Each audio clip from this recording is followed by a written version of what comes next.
quelques réflexions pour notre vie à travers la liturgie d'aujourd'hui.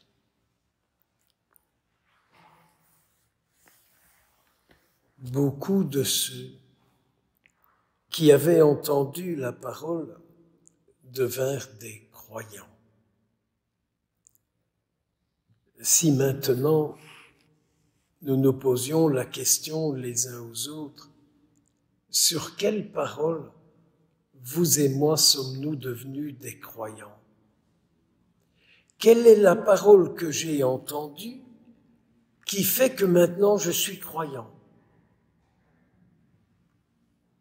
Allez un peu demander au Seigneur qu'il vous envoie son esprit pour que vous puissiez retrouver cette parole à partir de laquelle vous avez dit « celle-là et toutes les autres deviendront mes paroles pour moi vivre chaque instant de ma vie. »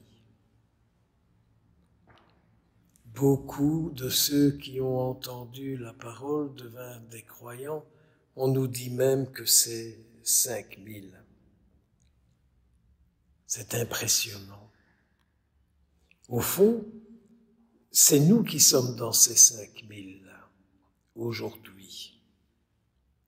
C'est nous qui, dans ce monde, faisons partie de celles et ceux qui construisent leur vie sur cette parole.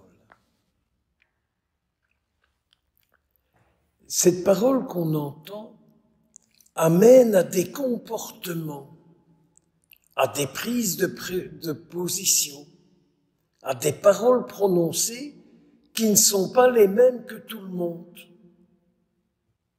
La preuve, Pierre et Jean ont construit leur vie sur la parole du Christ, et quand leur vie part de cette parole, ils produisent des miracles en ceux qui les accueillent, qui accueillent leur parole.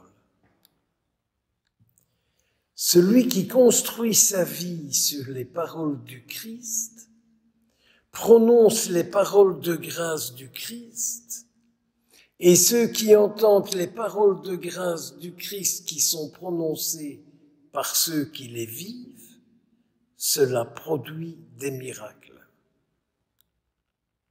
Je vous invite à méditer ça, et moi aussi. Ça provoque un étonnement dans les Actes des Apôtres. Il dit, mais par quelle puissance, par le nom de qui vous avez fait cette guérison?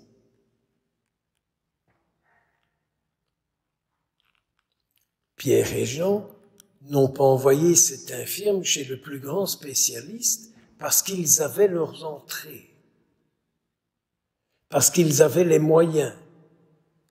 Non. À travers le Christ, en départ du Christ vivant, puissant, agissant, l'autre a été sauvé. Quelle est la puissance de votre vie et de la mienne? Quelle est la puissance de votre vie? Une bonne santé? Que tout se passe bien? Quelle est la puissance de la vie du peuple chrétien d'aujourd'hui?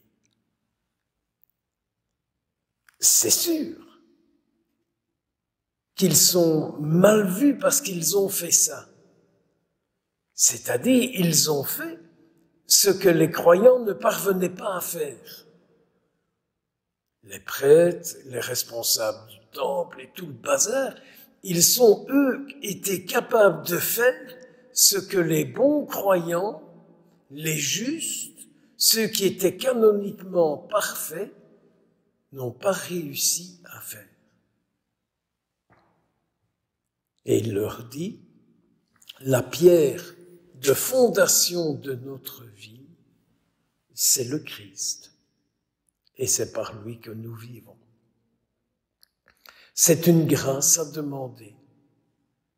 Jésus, soit vraiment la fondation de ma vie, soit les fondements de toutes mes paroles, de tous mes gestes, de toutes mes actions.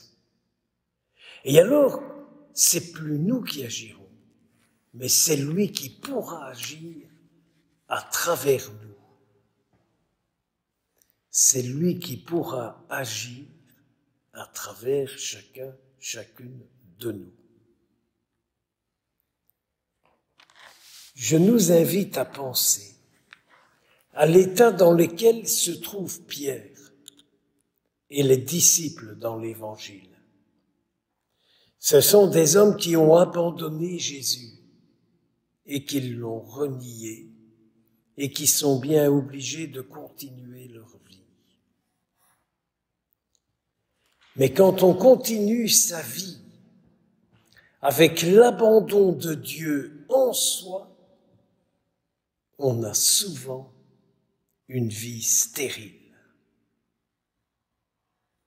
Ils partent pêcher toute la nuit en ayant sur la conscience le reniement du Christ et l'abandon du Christ, et leur vie, leur travail n'a rien rapporté. Il faut que Jésus les rejoigne et alors leur travail devient fécond. Eh bien, vous allez beaucoup prier pour moi et pour nous tous, afin que Jésus puisse rendre fécond le travail de nos vies.